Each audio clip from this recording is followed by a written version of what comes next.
All right, all right, all right. It is another beautiful Sunday in Southern California, which is where I am broadcasting from. I am your host, Friday Jones, and this is another episode of Black Civics. And today we actually have a really, really special guest. I know him personally. I'm excited for him to be in our space to talk a little bit of politics and what's happening on in his world as well as in the landscape of the 2024 election, and always a little bit of talk about reparations. And so before we get into that, I would like for us to give just the quick little overview that we always do about our show, which is Black Civics. And Black Civics is an opportunity for us, Black America in particular,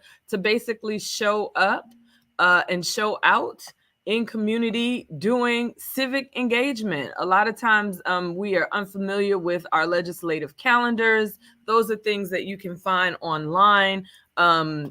Whether it is the federal government and the Senate calendar and the congressional calendar, or whether it is your local, in my case, California, calendar, we actually do have legislative calendars, and you can go to your very own .org. Obviously, voting is very important. So for all the high school students turning 18, this is a time for you to come out and vote. And we are having a very special election. And so I hope the young people do register to vote, because this is a time where they really can make a pivotal difference. You can join a political party.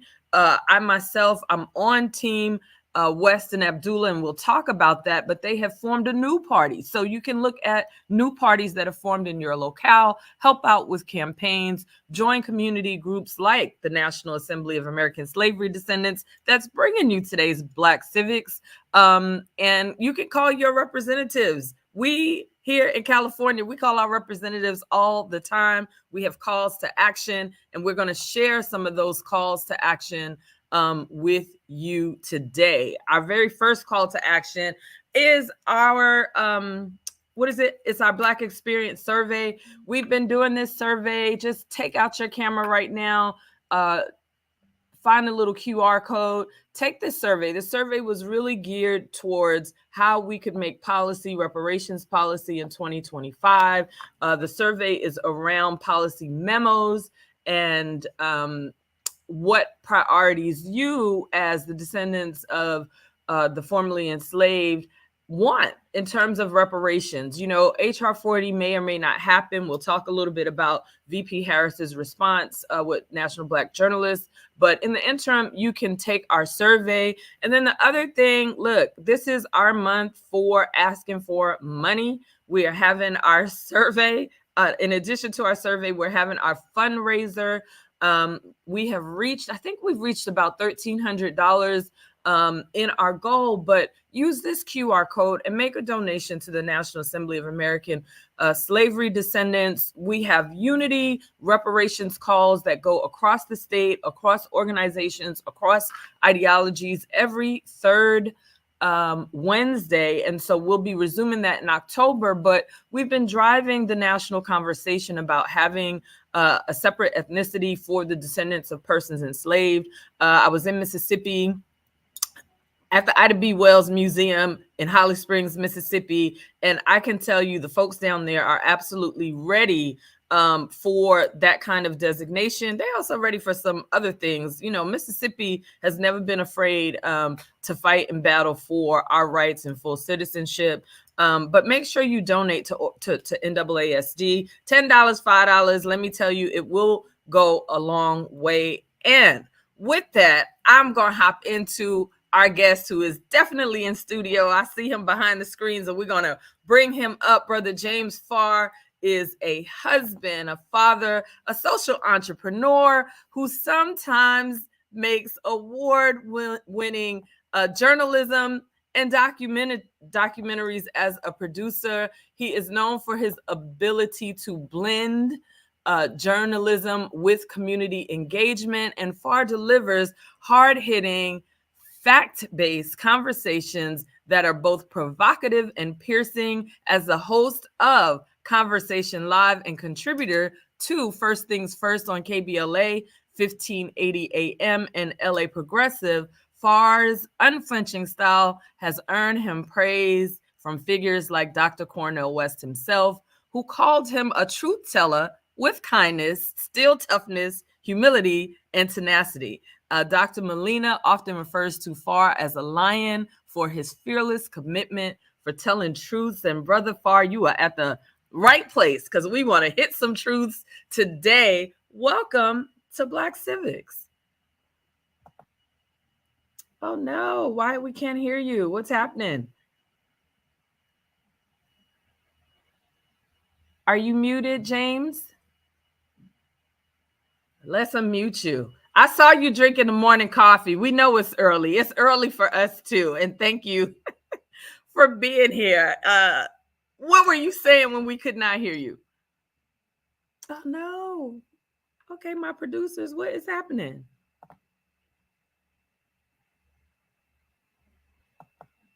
Even I tried unmuting the mic and it's not working. Why is it not working? Okay, party people, we are having a couple of technical issues this morning and we are never expecting those. James, we're going to bring you down and then bring you back up. And then I'm going there we go. There we go. Because I was going to say, we got to troubleshoot you just a little bit. How are you?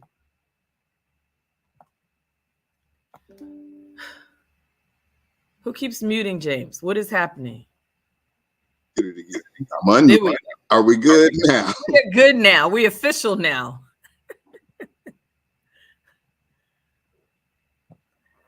And so, good morning. Thank you for being here. I can hear you, James. There we go. Okay, I couldn't hear you. Just had to adjust the setting. I apologize. Good morning, Sister Friday Jones. How you doing? I am well. How are you doing? I'm doing well. You know, I want to tell you, first of all, I came here for two reasons: to tell the truth and not get invited back. Those are the two reasons. If you tell the truth, you will definitely be invited back. So I don't know how that's gonna work for you. And I know you got a packed agenda of things you want to talk about this morning, and thank you, and I'm honored to be here with you.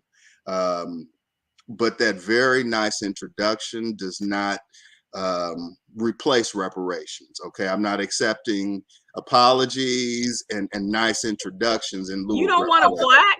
No, I don't want a plaque either.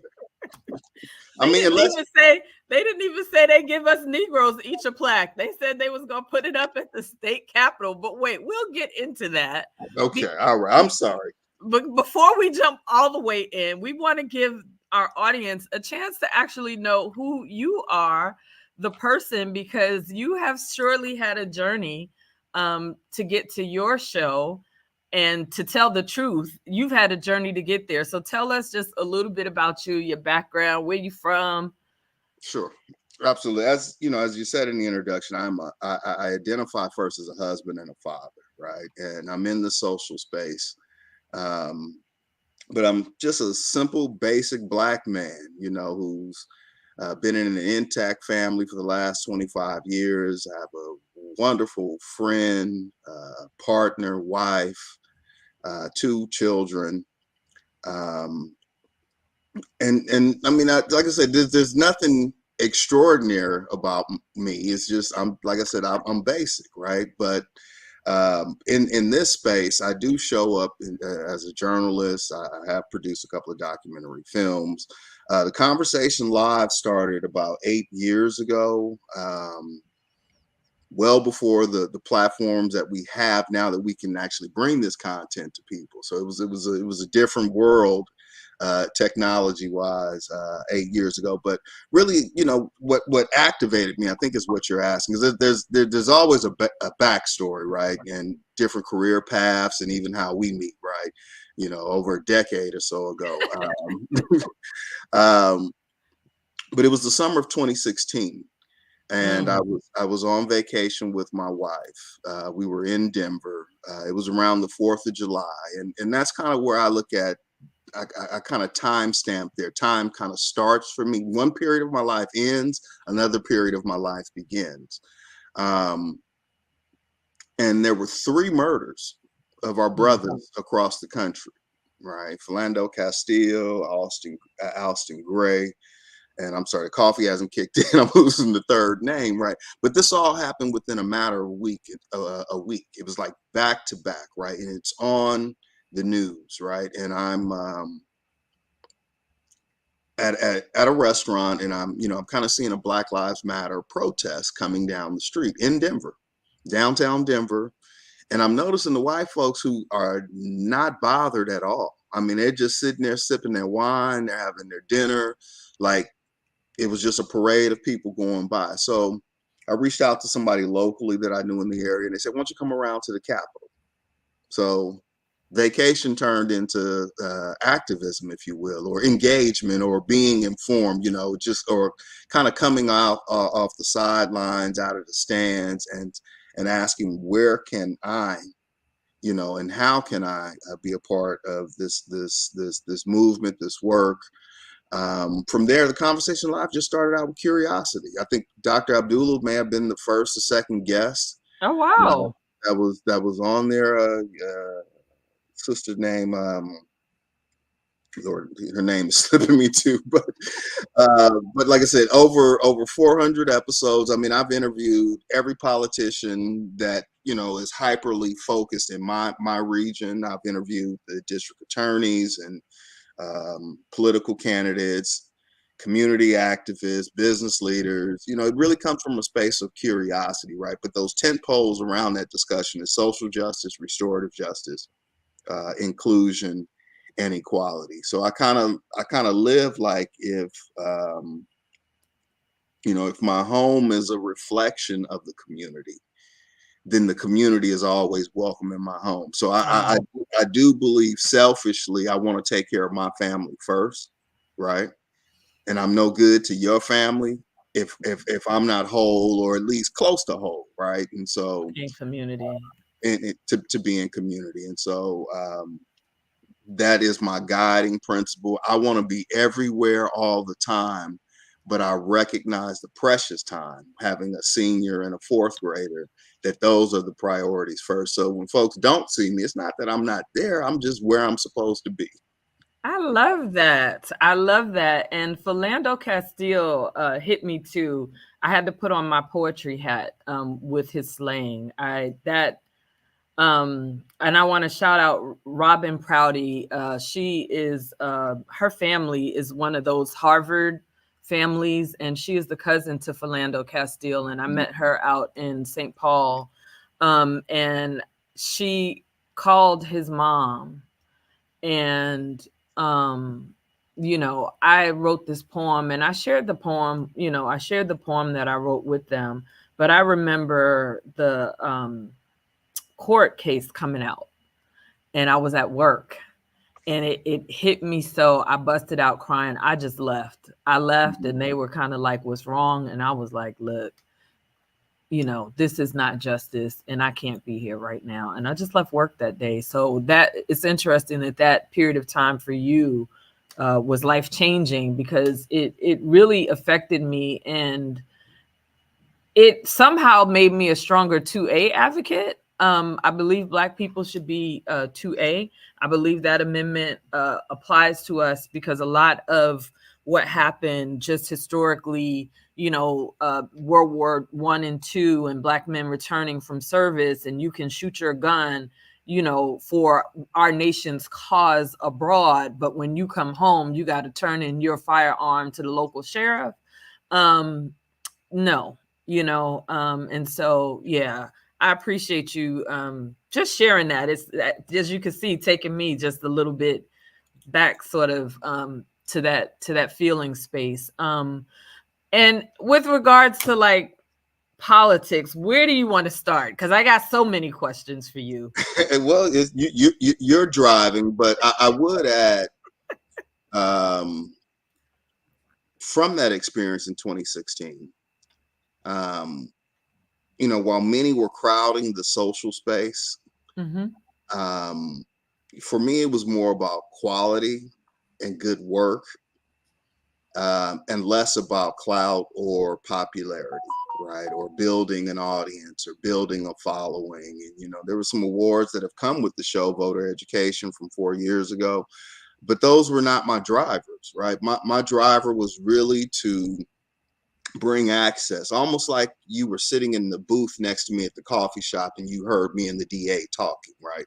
That was the space that came from. And since then, I've had the incredible and heartbreaking experience of really being in community with families who have lost a loved one to state-sponsored violence, and to be kind of provided um, access, if you will, and really be brought into spaces, and very, there's things I can never repeat that I've heard, and, discussions that have happened, but the toll that it takes on families, right? I've seen it from families getting, and we're not going to say justice is money, right? But getting no accountability, to families going all the way through federal trials, where I sat in Tampa, Florida, a couple of years ago for the trial of Andrew Joseph III.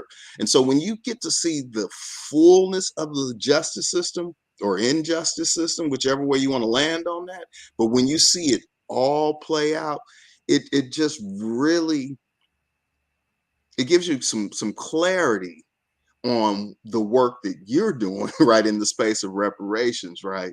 Why it's so important. Politics, I'm all for it. Let's go. Okay, well, look, you opened there, and I'm gonna put on my commissioner hat for a minute. Although, disclaimer, these statements are my own. I'm not saying my statements as a commissioner. However, in the CSUN report that came out, from LA's Reparations Advisory Commission, the prevalence of LAPD in terms of state sanctioned anti-Black law enforcement has been very pervasive. And I found out through that particular role, there's a victims fund in Los Angeles. And I am familiar with that victims fund because I had a stepdaughter who was abducted on her way home from school. And instead of her waiting, she decided to start walking. And before her father, now ex-husband, could get to her, someone tried to abduct her, and some people in the neighborhood basically stopped the abduction, and she received the benefit of the victim fund. And I was a little brokenhearted to find out that when LAPD and even county sheriffs are involved in a crime where they are wrong, like where someone dies, that victim fund is not accessible, because it's a state, it's a city on city, it's state on state, and so they don't pay out for their own wrongdoing. And I couldn't imagine like a family getting sort of like the vindication in a court, but then it's still incomplete. Like in terms of what the state can do, it's still somehow incomplete. And I that seems wrong, and it feels wrong. So interesting place for you to start. So since you started local, let's talk a little bit about California and our governor, who is a very interesting cat. He signed off on some legislation. Now, everyone here in LA knows about PCH and Malibu, and PCH is deadly because people make U-turns amongst a lot of people who drink when they're at the beach, and that's just a bad combination, period. It's simple. It's very simple. But apparently, I guess maybe 60 people die a year on PCH in horrific accidents. And so now they're going to put cameras up to kind of better identify who the bad actors are out there in Malibu. And yet 900 people die in California annually from homelessness. 900 Black people, let me be specific, die annually from homelessness. We know that statistic is, for us, we are 6% of this population, but represent about 38 to 40% of the state's homeless. And then we have him reject a reparations freedmen's agency And then he rejects a second bill, basically, and says, well, there's no agency, so we're not doing this bill either. And we opened with the apology. So we get the apology and the plaque at the Capitol. What are your thoughts about that? Watching that play out from August 31st until a couple of days ago, Yeah. was a slow, painful crash, right? Hmm. What many of us thought, and folks, folks like you and others have really been doing this work. I mean, really been doing this work where I'm on the fringes of it, right? And so we pretty much thought it was a done deal, right? You're talking to different folks in that space. Yeah, no, this thing is going, right? I remember early July, Bradford talking about, educating people on what the process was, that these bills had to be signed by the close of session. And I don't think anyone knew the wiser that there was an issue. And then you start hearing rumblings, right? Then you start hearing this. Now, if you had asked me right away, there was a whole lot of benefit of the doubt when the bills didn't pass, right? Let me be objective. Let me hear what everyone is saying, what really happened. But I had an off record conversation. I can't say with who, right? But it was one of the 12, caucus 12, right? Okay. All right. And when that caucus member, it wasn't what he said to me, but it was the comfort level that he said it that was most troubling, right? Now, I'd heard the talking points, including, one that stood out most was, where were you guys at, right? The rest of the time. Now, I know that to not be true. I know that there were people up there just at about every meeting, Mm-hmm. right? There's always been activism and activation around this issue. But when this particular caucus member felt comfortable enough to repeat the exact same thing I had heard others say of the other 12, it made me pause. And it made me pause because I'm like, what's coming next? A lot came that we weren't expecting in the next. That's what made it a slow. It was a slow. It It was was a slow and loud crash at the same time.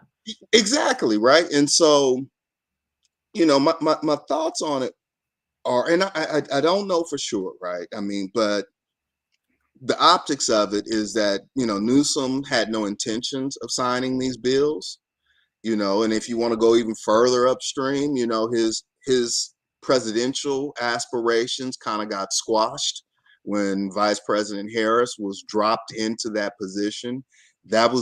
He wanted that slot, right? Low key may have been pulling for her to lose, right? So that he had an opportunity in another 4 years to come in as a white savior.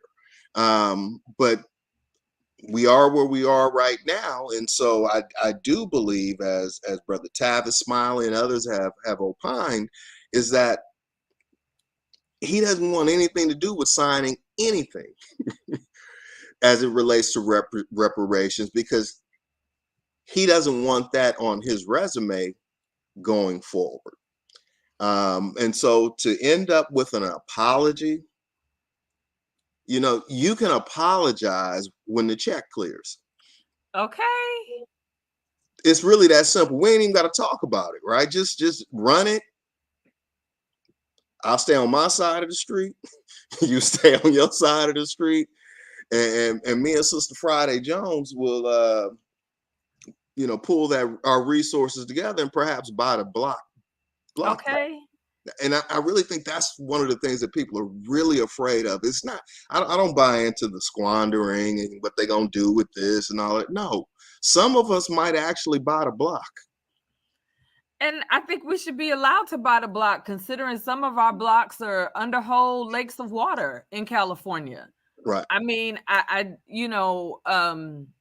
saw Kavon Ward's posting about SB. I think her bill number was 1030. It's either 1030 or 1050, and that was the land return bill that Newsom ultimately said he wasn't signing because there was no agency. And that bill went under last minute edits to actually change the language to say like since the agency was off the table, there was some rewriting of that bill in the 13th hour as well, to sort of say that the funding wasn't like tied to the agency kind of thing. So there was some maneuvering to try and save that bill. But I saw her posting, and she, used the word devastated. And how, and I explain this to people because I don't think they think about it in this way. We are the only people who, one, were enslaved and had such like anti everything Jim Crow laws and whatnot against us, and how we had to live was very authoritarian, what the state allowed and didn't allow. And at the end of it all, once freedom came, we were in good standing. And then we just became this numeric minority over and over again. Mm-hmm. So even if we wanted to self-govern, even if we wanted to do things differently, just on math, just on sheer numbers, there's not enough of us in this country to really dominate politically, right? Mm-hmm. We just don't have the numbers. There's like 360 million white folks running around. It's like 40 to 50 million black folks running around. So it's almost like a 2-to-1 kind of thing. And we just mathematically, and so I don't think other people really, I hear some of the comments sometimes on social media, and it's like, y'all just want free stuff. And I'm like, well, one of the posts I did this morning was like, well, if the USDA stopped giving farm grants and loans to farmers, I think the farmers, would be mad that their quote unquote free stuff, was going away. There's a lot of talk about infrastructure right now, like on the national scale, and the federal government is giving all these infrastructure dollars. And with, the Hurricane Helene that literally just tore roads up completely, imagine all of those states where the federal government just says, yeah, no, we know you just had this hurricane, and we saw your roads wash away on the news, but no, we're not going to fund, we're not going to give you free money, to rebuild your roads. And black people have like lived like that for centuries in this country, and people somehow are so disconnected that they just agree with like madness. Well, I think something that, and for the folks who were just learning about reparations for the first time, right? Who just finding this wonderful podcast. When you talk about generational wealth, right? I'm not talking about a Trump inheritance, right? I'm not. That's a different, right? That's Uber, right? I'm talking about something as simple as a black family having the equity in their property to be able to help their children with a down payment on their property, right? The next one, right? And that's how that's just one small micro example. When they talk about owning a home as the best pathway to, to start some generational wealth, right? Well, I look at my parents' experience, who had trouble purchasing a home back in the 60s in different places, and my mother needing to have my father's permission, all of the different things that white folks put in front of them, right? Are you pregnant? This, that, all the hoops and things that they had to go through, right? But when you're not able to just plant that seed, right? They and you're a finance person, right? Yeah, I know, anecdotally, they say the best time to have planted a tree for shade was 20 years ago, right? The next best time is today, right? Well, saving is no different, right? With compound interest and all of these other things, right? So we're going so far back into the disadvantage. I heard that it would take 200 years to make up the wealth gap between whites and blacks. And so, reparations without a check is an apology. And you can miss me with that. I'm good. Right. I agree 110%. And with that, we're going to take a quick pause. We are here with the incomparable James Farr talking just a little bit of everything. And when we come back, we're going to hop back into it. But we want to share this short video that tells people a little bit about NAASDs, that's the National Assembly of American Slavery Descendants, and our work with the Office of Management and Budget. Like this video, share the video. We're going to take a quick commercial break and we're going to come right back.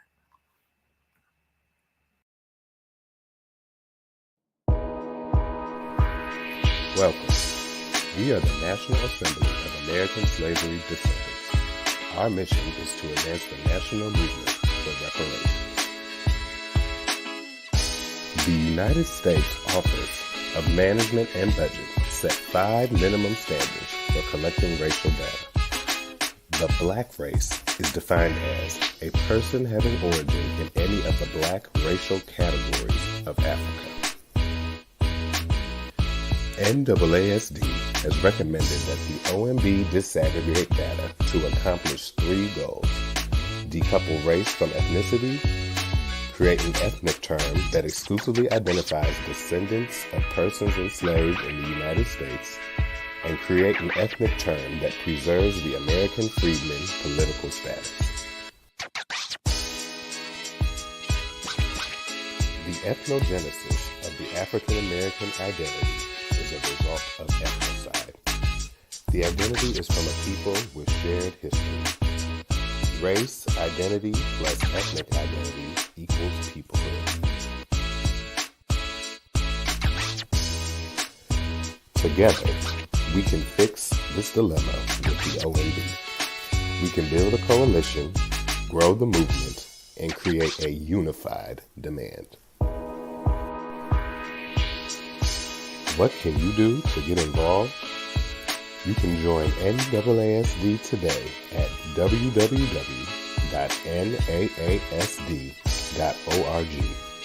You can email the OMB using our toolkit, or you can donate to NAASD so that we can continue this work.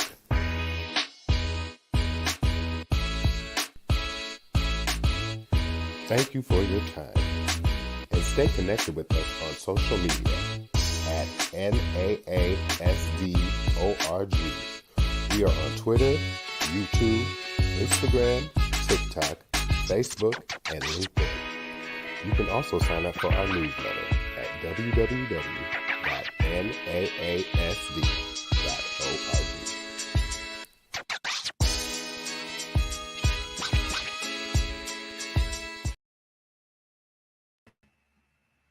All right. We are in another episode of Black Civics with our wonderful guest, James Farr. We are also in the midst of a fundraising drive going all the way through the end of October. So I am going to ask you to visit us at naasd.org. Make that donation, $5, $10, $25. If you want it to be in the name of an ancestor, let us know and we will shout them out on social media. By the same token, if you had a new baby, you're a new grandma, you want to shout out the baby, send us that information along with your donation and we will shout it out on our social media. Again, naasd.org. Mr. Farr, so yeah, reparations it's a tough one. I think it's a tough one for candidates to bring up. The last candidate that I kind of had this conversation with was actually Hill Harper in his Senate race. And, I asked him about his take on reparations. And I also told him at the same time, look, no one is that I know that is run on a reparations platform has yet to win. And so I don't want to sort of take that information and then basically allow white media to destroy you, with your response. Because people, everywhere you go, everyone's recording, and people were recording when I asked him that question. But he did answer it. And he answered it, in a very thoughtful way, pro reparations, but also understanding that he had to almost get into the seat. And again, that gets back to us not having the right kind of numbers where we can't even ask people to say something publicly because it might hurt them. And then if they don't say it, we don't know that they really meant it anyway once they get into the office. And so, for a lot of us politically, there are a lot of people talking about the couch. The couch is not an option for me. My grandmother is alive. She just celebrated her 96th birthday. And she still votes. And if she can do it, any of us in this household can do it, kind of thing. Um, However, the third party has really, I think, this particular round, particularly because we have the Israel-Palestine conflict happening. We have young voters who are just, for the first time, it was projected they would not be able to have the same level of wealth that even their parents had, even if they are more educated than their parents. And so we're in this weird time in the country where that American dream, I think, feels unobtainable, not just for Black people, but for people in general. And so we have West Abdullah, and I'm an electorate for Weston Abdullah, which means I publicly acknowledge that I will be voting for them this session, this November. But we also have Jill Stein, returning with her running mate.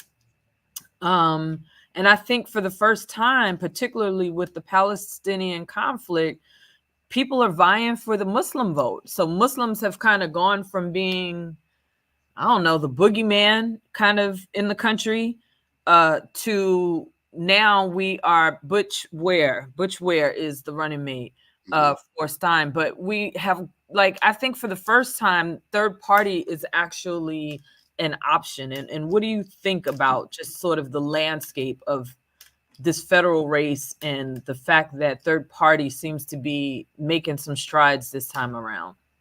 Well, for historical context, a third party candidate, I believe it was I forget the exact year in 1800s, but it's been well over 150 years that an independent, if you will, not a part of the two party system, has actually ascended to the presidency.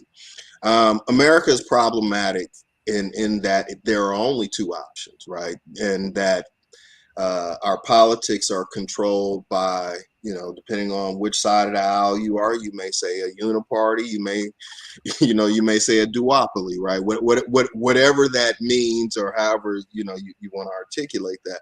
But there are two parties in this country, which means we only have two choices. And when you only have two choices, you have things that, like what happened in Sacramento a few weeks ago with the reparations bill, where it's party first, and sometimes they'll try to push up country, right, and people, but it's always party, right? There's banging on both sides.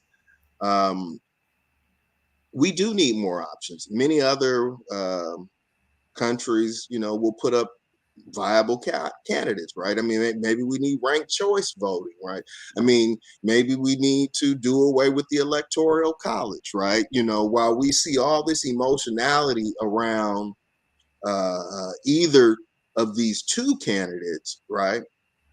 Folks have to remember two things. Hillary Clinton won the popular vote and didn't win the presidency, right?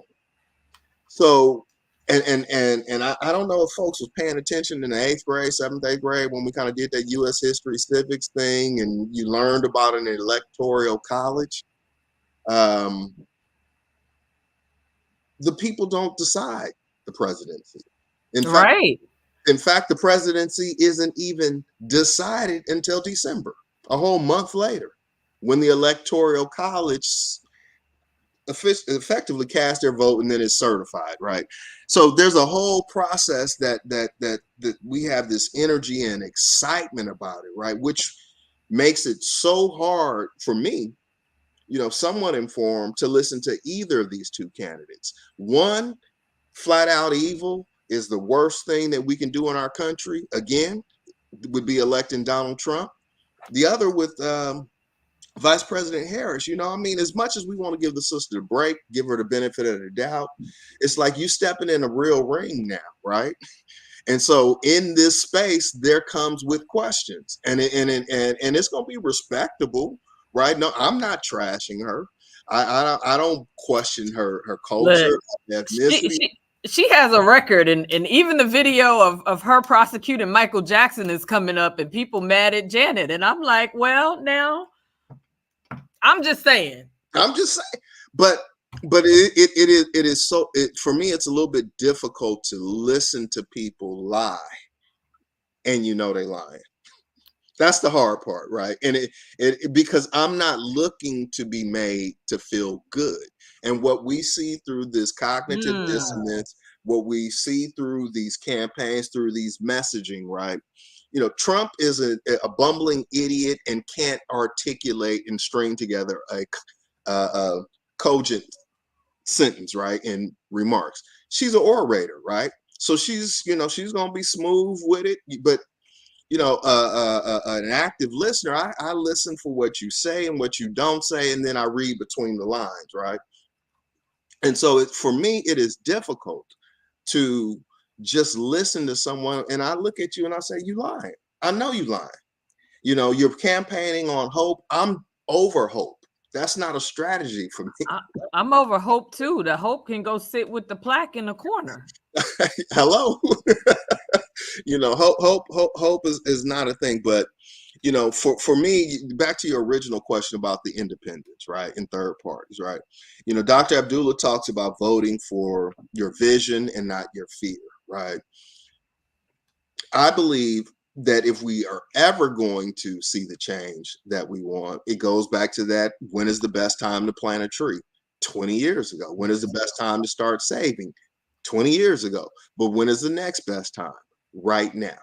And so I'm looking out for my children's future, our community's children's future, because to your point, younger people are seeing a whole different reality. I mean, I probably shouldn't say this, my wife, but we're considering adding an ADU on our property, right?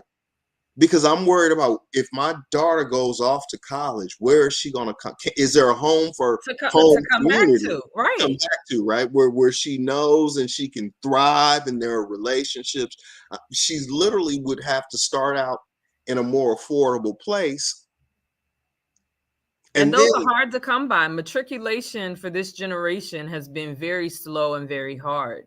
And people don't talk about that. But just looking, same to your point, where, when my kids grew up, they can't afford to buy over here.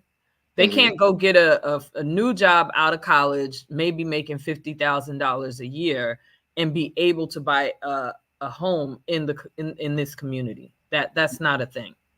You look at the cost of, what it takes to take a kid from, pre-K or child care all the way up through graduation, right? And now you're looking at cost of college. And some of these colleges and universities, 70, 80 times 5 with a 5% increase annually. So it's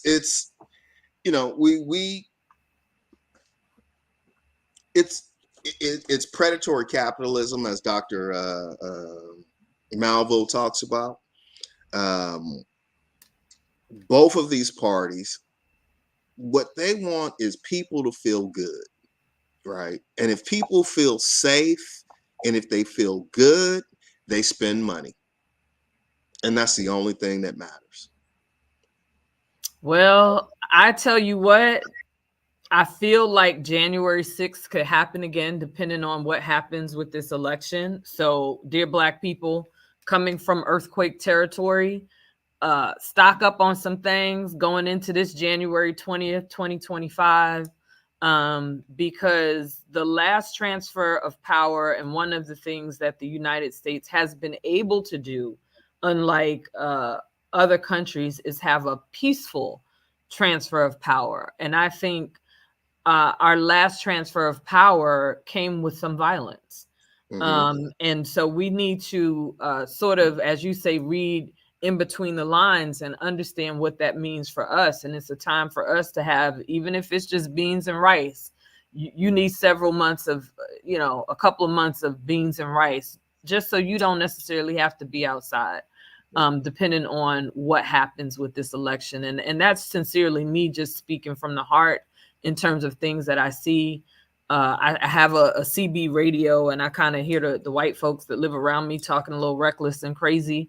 And if you in a predominantly black neighborhood talking reckless and crazy, I could only imagine how you're talking truly amongst yourselves, you know? So Mhm. with that, we're going to take a little break. We're going to give some local activations for California. And then I want you to give us some final thoughts. And if you want to talk about some films, you know, They Clone Tyrone, to me, will always be a cult classic, you know, a fairly recent one, because it indirectly talks about our condition as a people in this country, just holding the land, you know, uh, through experimentation. And that says a lot. So we're going to take a quick call to action, and we're going to bring James Farr back for his closing thoughts.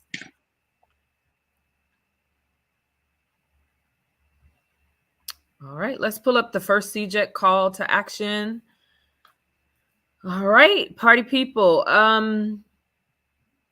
CJEC has their call to action, and I believe, if I can, September 29th, there's a community town hall in Oakland, California. This is being put together by a coalition for a just and equitable California.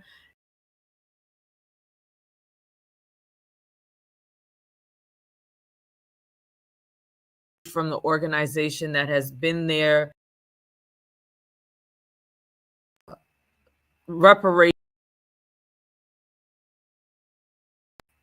Join Oakland and September 29th. All the information is there. You can also follow CJEC official online and stay tuned to what's happening here in California. They also have a second training. If we could bring up the second training. So the training is for volunteers. One of the things that happened when we went to the state capitol is the fact that people didn't think we were coming in numbers. And so now that means that going into this January, finding someone to run the bills, it's going to require more people and more volunteers. So if folks are retired, if folks just have a little bit of free time and they can give a couple of hours, October 2nd, Wednesday at 6:30, you can scan their QR code and join their volunteer coalition, because come January, we need to be taking buses to Sacramento to get this legislation reintroduced. And so join the organization that's been there from the beginning. An apology is reparations, but for the purposes of our position, it's a debt. Cut the check, pay it. We can save the apology to the end after actual actions and repair have been taken. And so with that, let's bring back Mr. Farr. Yeah, I mean, you were touching on just a little bit earlier about Vice President Harris and even Hill Harper in terms of our folks seeking office and our population not being able to even advocate for the things or say it out loud, right? So, yes, then Senator Harris did support was it HR 40? She was one of the co-authors when she was a senator, and Cory Booker actually did the companion bill to HR 40, and she was indeed one of the co-sponsors to HR 40. However, when NBJA asked her, National Black Journalists Association asked her if she would do an executive order, she kind of pitched the ball back to Congress. Meanwhile, Sheila Jackson Lee is deceased, and Cori Bush has been removed from AIPAC and replaced with someone that we're not sure if he is going to pick up Cori Bush's mantle. And so who in Congress is going to pick it up if you President-elect, VP Harris if you don't do the executive order, who in Congress is going to pick it up? Yeah, and so that's what makes it so difficult, right? Like if we're being asked to trust electeds after they got the job, right? And I think what's challenging for many, the gender plays a big role in this, right? Obviously, right? And again, it's something to be excited about, right? You know, folks are excited. My wife and daughter are excited. You know, folks are excited. This is something to be excited about. But I think people have forgotten that for some of us, we've been through the first before. Correct. And he was an attorney as well. He wasn't quite as, and we're talking about President Barack Obama, right? Aesthetically, it did a lot for our community, right? Right. It felt good. I was out there at the inauguration So was I in that cold. in that cold, right? We were there and we felt good. We were excited about it. But now that we've been through that, right? And it's not fair for her, right? But we've been through that, and so that excitement for some of us just isn't there, right? It's like 16 years later, where we at now? Right? Like, Right. I'm not going to be as excited about the new shiny object. I want some substance, right? I don't want any more polished wood and nickels. Um, and so it's complicated, you know. I don't think Trump is the answer. I will not be voting for him. I'm you know, supportive of Dr. Cornel West and Dr. Melina Abdullah. You know, they are official write-in candidates in California. They're on the ballot in about 17, I believe 16 states right now. I don't believe that your vote, my vote for either one of them is a spoiler or a protest. I It is hate not. that argument. I hate that argument. You know, we set the fact that there's no data that can support, and people will always want to conflate Ralph Nader and Ross Perot. Let's just keep it a buck. Those were white folks' problems, right? You know, Right. Dr. West and Dr. Abdullah at best are running on a shoestring budget, right? I mean, or no budget, right? Under resourced, understaffed, but somehow the biggest threat, right? And not even a threat like Stein isn't a threat. De La Cruz, they're not threats, right? But why is it that Dr. West and Dr. Abdullah pose such a threat to the establishment, to the point to where Pennsylvania and the governor have gone out of their way to keep them off the ballot, right, in a swing state? Um, so we've been through the first. I want what's best for the country, but I also want people to understand that, you know, if you want to build a future, you have to start today. And if you're not in alignment, you know, here in California, we understand that our state has gone blue for the last, 4 or 5 cycles. Right. So, you know, our vote moves a little bit differently here. But, you know, I don't subscribe to, you know, folks saying that politicians own your vote, right? Vice President Harris said she wants to earn Black men's votes. Well, Has she done a good job? You're a well, Black man. Has she well, earned your vote? I mean, you're not voting for her, so that says a lot. well, I wasn't voting for Joe Biden either, right? And so Neither now that, was I. I yeah, never have. so now that she's been dropped into the seat, it's unfair to her. She didn't have a chance to really earn it, right? I doubt that it would have changed much because, again, she is a part of the system, right? Right. And she is there to protect the system. And so the radical change I'm looking for is not going to come from her or him. But to answer your question, has she earned it? Well, you know, at best, you know, perhaps she can pick someone to sit down that brothers trust, not any of these sycophants who are running around, you know, chastising us for saying, hey, we just got questions, right? Like, we just, what you going to, you might get it, sister, but you know, if we can't ask those questions, right? I don't want to know how you cook greens. Me either, especially in the bathtub now. I done heard about a washing machine and people are like defending it. And I'm like, I don't know about that. And these greens are not the greens from the 80s, right? You don't even have to work that hard with the greens no more. So why are we doing the pictures like that? I'm just trying to make it make sense. I'm just saying. Yeah. So it's hopefully she'll sit down with someone, right? You know, I think those journalists at NABJ did a great job. They weren't tough questions.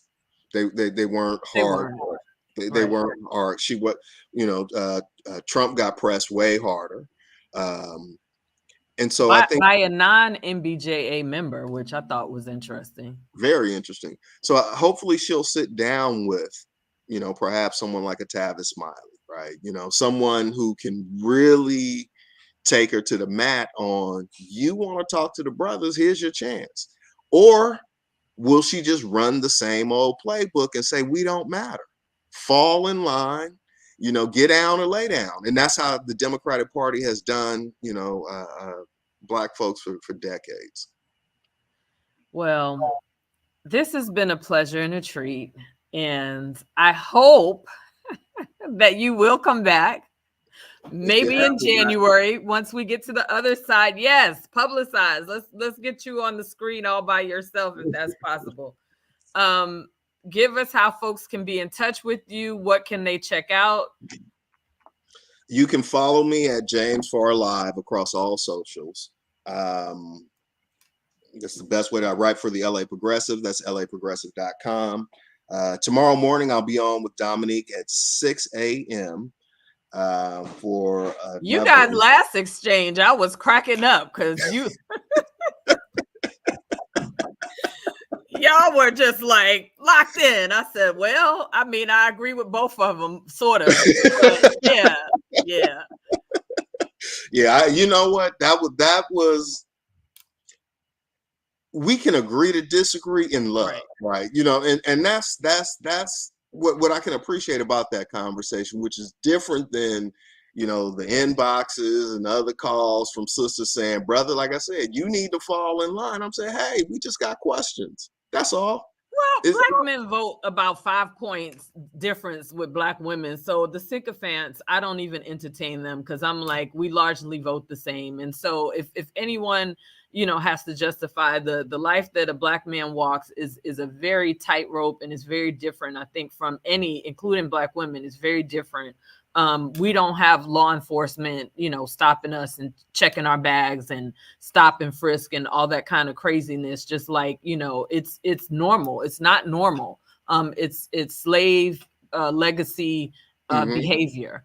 And we need to acknowledge it as being anti-humanitarian and for what it is. And so I appreciate you holding steadfast, holding the voice of men, making the demands. I hope if you are not following this brother, follow him. He is an interesting cat, I must say. James Farr is thoughtful, intelligent. He's a family guy, and he's the kind of person that you actually want to hear as a sounding board. We would love to have you back come January once we get on the other side of this election. And this has been, another episode of Black Civics. Again, NAASD. We are fundraising. So go to our website, donate, like, share this video. We'll be back next week, I think with Jasmine Canick. But James Farr, thank you so much for being with us here today and this morning. All right. Looks like that's a wrap. Until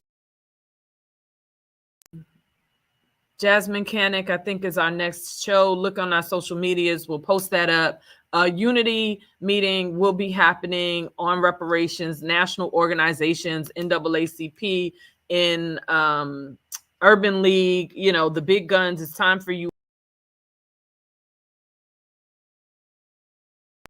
A guest, not as a leader, because the reparationists have been doing it for some time. Our legacy reparations organizers as well. We encourage you all to come. And with that said, this has been another episode of Black Civics. We had our wonderful guest, James Farr, and we will be back, I believe, next week. We did a double back-to-back because we had some scheduling issues. But if you remember, Jasmine Canick was sick, and so she's able to be with us next Sunday. So you're going to get 2 back-to-back episodes. Peace and reparations, everybody.